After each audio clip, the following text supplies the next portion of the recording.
So, what is the deal with Russia and Kazakhstan? Are they allies? Are they enemies? It's got to be one of the most confusing and contradictory relationships on the world stage today. One minute, one is saving the other from collapse, and the next, they're basically feuding in public. Okay, let's pull back the curtain and try to figure out what's really going on here. To really get this, we've got to rewind the clock to the very beginning of 2022.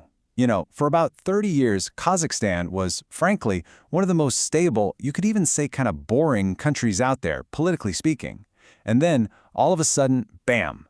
It was like 3 decades of history just happened all at once, in the span of just a few days. And the whiplash from this was just staggering. It all kicks off on January 2nd, when protests over fuel prices just explode across the country. The government looks like it's losing its grip, and fast. So on January 6th, President Tokayev does something nobody saw coming. He calls in Russian-led troops to restore order. But then, and here's where it gets weird, just 2 weeks later they're gone. The real jaw-dropper, though, comes a few months later. That's when Tokayev, the very man Putin just saved, turns around and publicly snubs him in front of the entire world.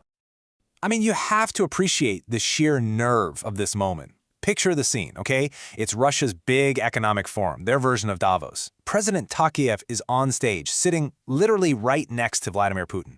Less than 5 months before this, Putin's troops had essentially saved Tokayev's presidency. So you'd think there'd be some gratitude, right? Instead, Tokayev gets up and flat out announces that Kazakhstan will not be recognizing Russia's puppet states in Ukraine. Word is, Putin was absolutely furious. And the payback? It was immediate. The very next day, Moscow mysteriously decides to cut Kazakhstan's access to a critical oil port on the Black Sea. And we're talking about the port that handles 2/3 of their oil exports. Yeah, these are not the actions of loyal allies. There is zero trust here. This is a power game, plain and simple. So this brings us right to the heart of the matter. Kazakhstan is obviously not a puppet state like Belarus. It's willing to publicly defy Russia. But they aren't exactly enemies either. Their economies and militaries are way too tangled up for that. So if they're not allies and they're not puppets, what in the world is this relationship? Well, the answer seems to be this very fragile, unspoken arrangement that was born right out of the ashes of the Soviet Union. And to understand why they act the way they do today, we have to unpack the dysfunctional deal they made years ago. You have to try and get inside Vladimir Putin's head for a second. For him, the collapse of the Soviet Union wasn't a liberation, it was a catastrophe. He's driven by this desire to bring back Russia's imperial power. And that means his neighbors, what they call the near abroad, aren't really seen as equals. They're part of Russia's rightful sphere of influence. And Kazakhstan is right at the top of that list. They share the longest continuous land border on Earth, and Russian is still a dominant language there. For Moscow, Kazakhstan is a crucial piece of its imperial puzzle. And this quote right here perfectly captures Russia's attitude. In 2014, Putin offered this, well, it was a total backhanded compliment to Kazakhstan's first president. He praised him for creating a state in a territory that had never had a state before. The subtext there is screamingly loud. You're not a real country with a long history. You're an artificial creation. And the unspoken part of that is, what Russia allows to be created, Russia can also uncreate. So living with that kind of looming threat, the two countries settled into this unspoken arrangement. And you can really think of it like a dysfunctional marriage. Kazakhstan gets to have its independence on most day-to-day things.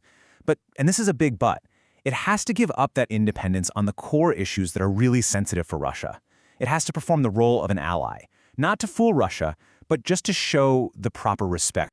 Now, this marriage forces both sides into a constant, really high-stakes balancing act. Because none of the rules were ever written down, Russia and Kazakhstan are always testing the boundaries, always pushing to see just how much the other side will put up with. And you can see this game of tit-for-tat playing out all the time. Kazakhstan will do things to assert its own unique identity, like switching its alphabet from the Russian Cyrillic to Latin. Or President Tokayev will deliberately speak to Putin in Kazakh instead of Russian.